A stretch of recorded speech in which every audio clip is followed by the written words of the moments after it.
Law of conservation of momentum. So our lesson targets, number 1, state the law of conservation of momentum. And number 2, describe an example of momentum being transferred and conserved. So let us have a refresher first about momentum. So we have already discussed momentum and its equation last week.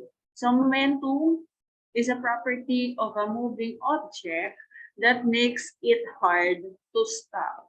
It's a product of the object's mass and velocity. So in our equation, we have here P for momentum, M for mass, and V for velocity.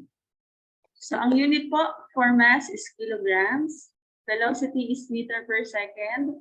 Therefore, the unit for momentum is kilogram meter per second. At the momentum or at the moment of the collision, pagka sa sinabi natin collision, merong pong nagpanggaan. Skater 2 transfers some of his momentum to skater 1, who shoots forward when skater 2 runs into him.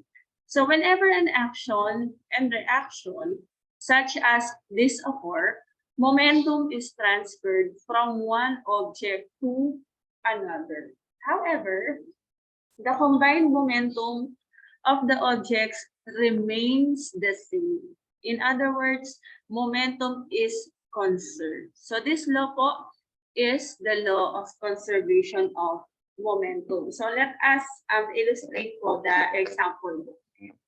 So ang sabi dyan, we have 2 skaters. So this is skater 1 and 2. So this is our number 1 and this is 2. Now, meron pong velocity. Itong si number 2. And then, meron siyang velocity na. And then, ang velocity nitong number 1 is 0. Meaning, naka-stop siya. So, ito pong number 2. Dire-diretso po ang kanyang velocity. And then, nag-collide siya with skater number 1. Therefore, magkakaroon po ng movement itong si skater 1. Okay, gagalaw siya. Mag-move siya forward. Dahil po sa impact na kinreate po ni skater 2 papunta sa kanya. Now, nabawasan ang momentum ng ating skater number 2.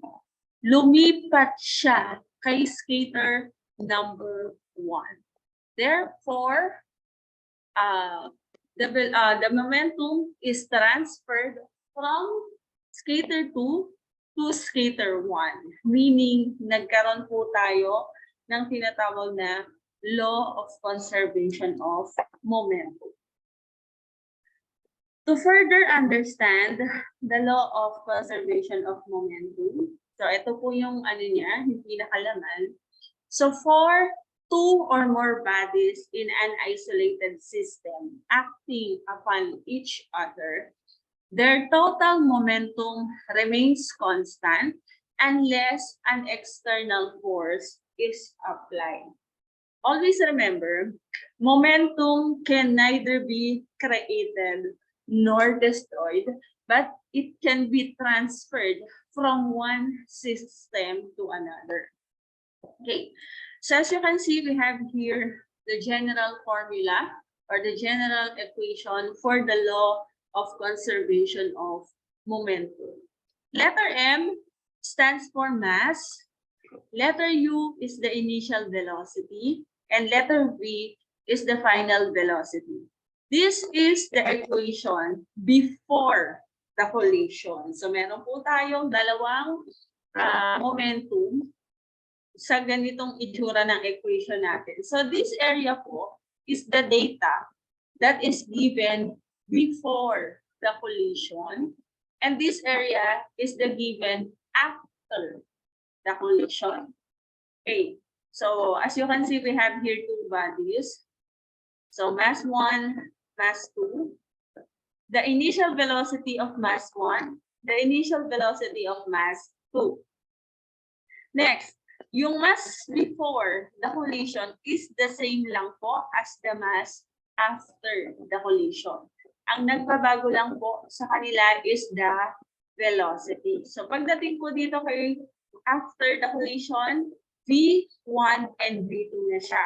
Wherein V stands for the final velocity. Okay, so let us look at this simulation before we proceed to our examples.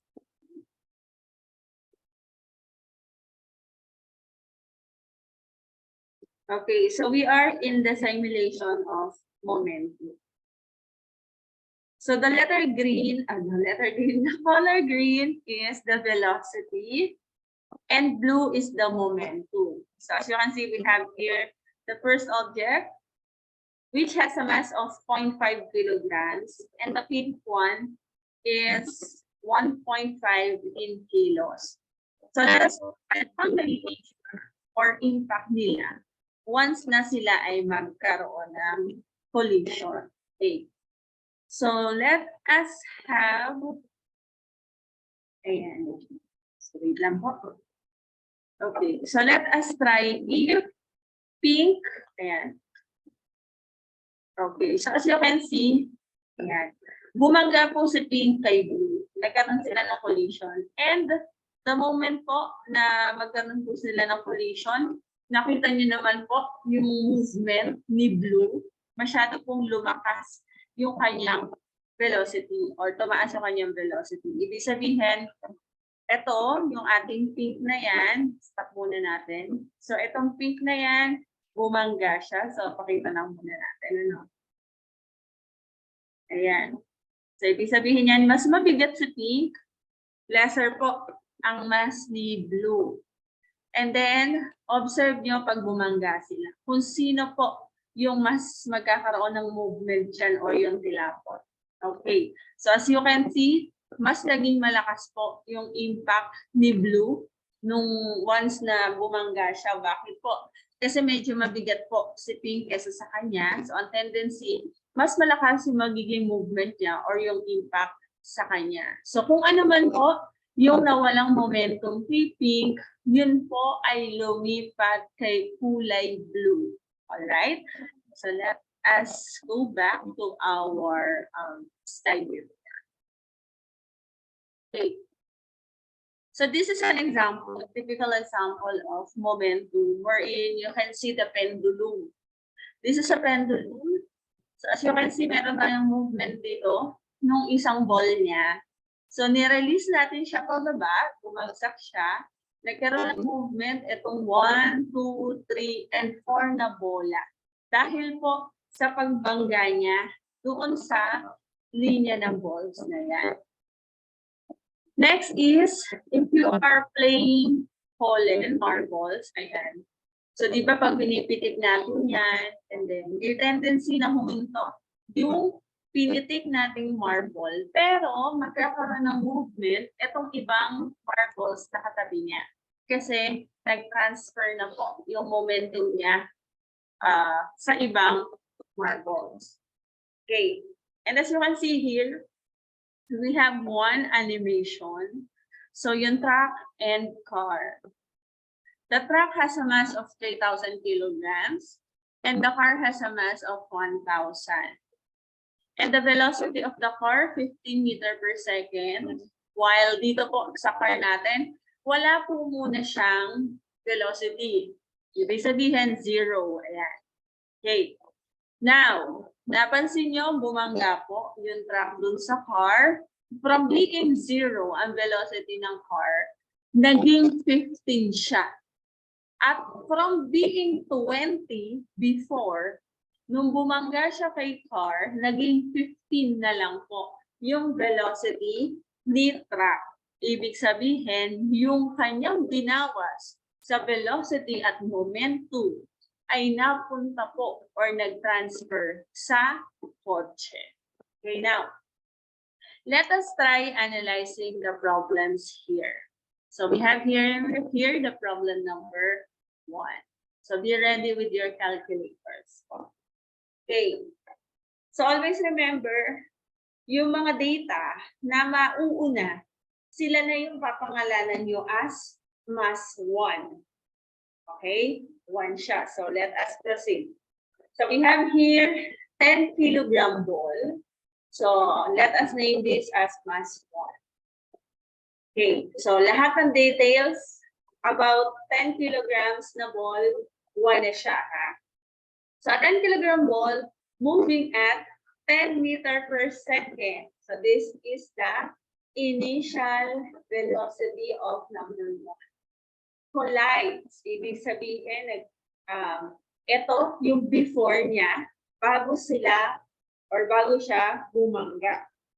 With a stationary, if we say stationary, this is at rest, meaning this is the velocity of our second object, which is equal to 0.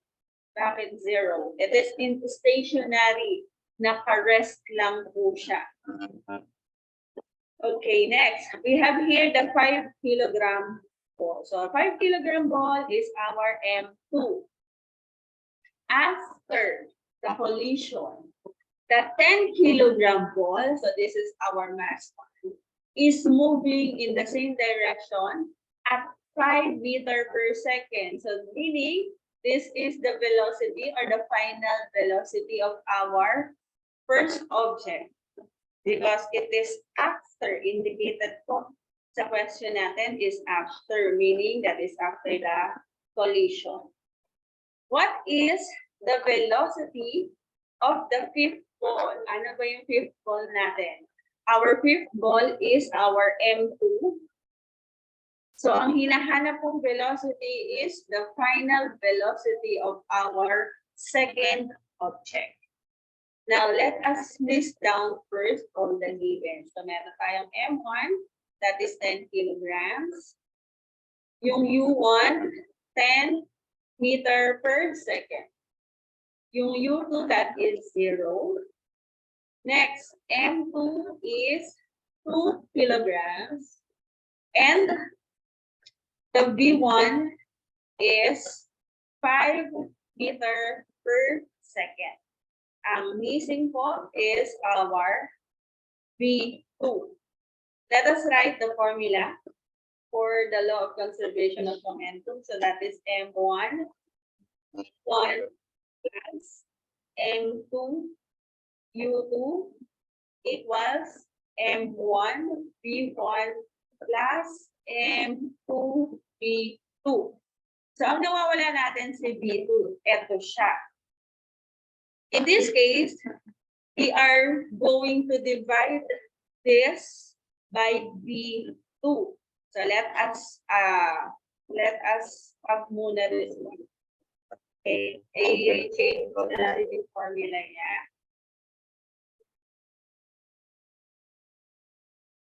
Okay, next. So in this case, meron tayo, ito pa yung mga data na kasama niya. Okay, nakasama ni B2. So, itong area na to, ima-minus nyo siya sa area na nasa kabila. So, ito yung equals natin. Yung ating missing. Okay, so ibig sabihin, ito, ima-minus natin siya.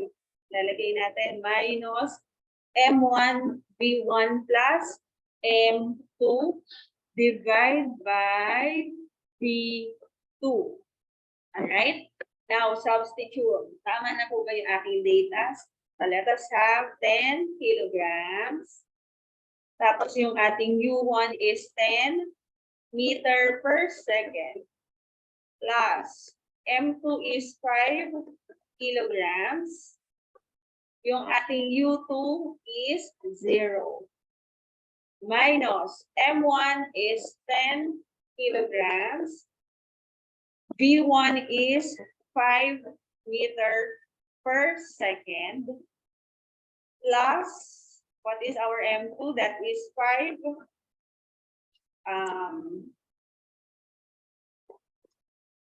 Teka lang. Hindi pala ito kasali. Okay. Wait lang po. Transpose ko lang. Okay. Now, let us compute for our final velocity. So 10 times 10 plus 5 times 0 minus 10 times 5 divided by 5. Our answer is 10 meter per second. Alright. So pakipusuan po kung nakakuha kayo ng same answer as katulad po ng nasa problem natin. Okay. Next natin, number 2. Ayan. So let us have problem number 2.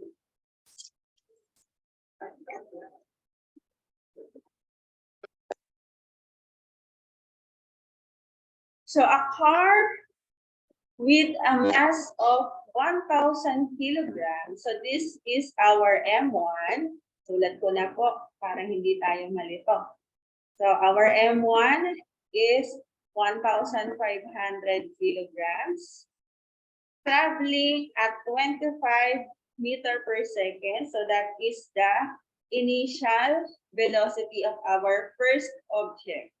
So that is 25 meter per second. Rear ends a second car with a mass of 1,000 kilograms. So this is our second object that is 1,000 kilograms. The second car was traveling in the same direction at a velocity of 10 meter per second. Okay, so meaning this is 15 meter per second rather. So this is U2. Or the initial velocity of second object, so that is 15 meter per second. After the collision, the 1,000 kilogram car, sino yung 1,000 kilogram car? Ito yun. So that is the final velocity of the second object is moving in the same direction at 22 meter per second. Okay, now, what is the velocity of the 1,500 kilogram car? So, V1 ang nawawala. Kasi ito yung ating 1,500 kilogram car. Next, again, write the equation that is M1 U1 plus M2 U2 equals M1 V1 plus M2 V2. Nawawala is V1. Ayan siya. So, lagay na natin. V1 equals. Ngayon, ito yung area na, ito yung area na ipang-minus natin. Minus. And then, ito naman po yung ating ipang-divide. Okay? So let us have M1 U1 plus M2 U2 minus M2 and B2 divide by M1 and 1. Okay? Okay, now let us substitute. M1 is 1,500 kilograms.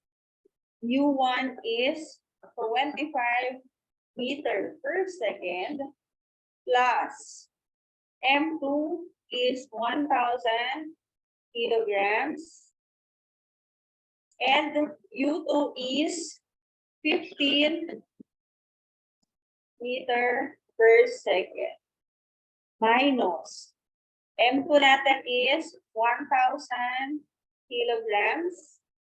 Then, ang ating V2 is 22 meter per second.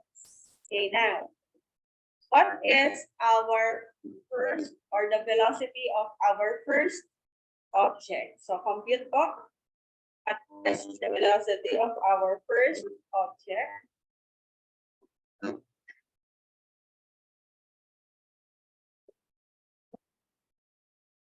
All right. So, ang velocity po ng ating first object is 20.3 meter per second. So this is our final velocity of our first object. Okay, next.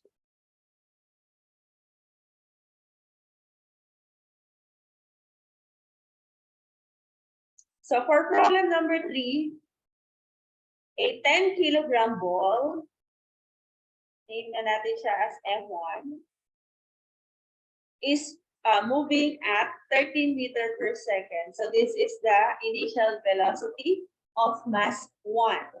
It strikes a 20 kilogram ball. So this is our mass 2 that is at rest. At rest. So meaning this is 0. After the collision, the 10 kilogram ball, sino yung 10 kilogram ball natin? So that is M1, is moving with the velocity of 7 meters per second. 7 meters per second is the velocity or the final velocity of our first object. So what is the velocity of the second ball? Velocity of the second ball. Okay, now, given tayo. So given is M1, that is 10 kilograms. U1, 13 meter per second. M2 is 20 kilograms. Tapos U2 is 0. Diba? Tama ba lahat? Okay, so M1 meron na tayo. So V1 naman. That is 7 meter per second. Missing or unknown is V2. Write the equation. M1 U1 plus M2 U2 equals M1 V1 plus M2 V2. Missing is V2. Ito kasama niya. So, ito yung para sa divide. Then, ito yung area for minus natin or subtraction. Okay. So, let us transpose the equation. So, that is M1 U1 plus M2 U2 minus M1 V1 divide by M2. Alright? Okay. Substitute the problem or the equation po. So M1, that is 10 kilograms. U1, that is 13 meter per second. Plus, M2 natin is 20 kilograms. U2, 0. Minus M1 again, 10 kilograms. And V1 is 7 meter per second. Divide natin sila by M2, which is 20 kilograms. So what is our final velocity of second object? 10 times 13 plus 20 times 0 minus 10 times 7 divided by 20. So our velocity or final velocity of the second object is 3 meter per second. Okay, so ito po ang ating final velocity of the second object. So ito yung ating fourth problem. Kita naman po na meron na pong details yan. So before and after the collision. So before and after the collision. So this is our mass and V, this is the initial velocity. Ano? This is the our M1, the U1. This is M2 and our U2. Because, bakit U? Because before po. Next, ito yung ating after the collision. So this is again our M1, the V1 is unknown. M2 and V2. Okay, so let us, hindi na natin susulat yung given ha. Nakalagay naman na siya diyan sa ating picture. So let us write na lang po the equation. So that is M1 U1 plus M2 U2 equals M1 V1 plus M2 V2. Okay. So missing is our V1. Ito siya. That is the unknown. Ito yung gagamitin natin for division. Ito naman po yung gagamitin natin for minus. Okay?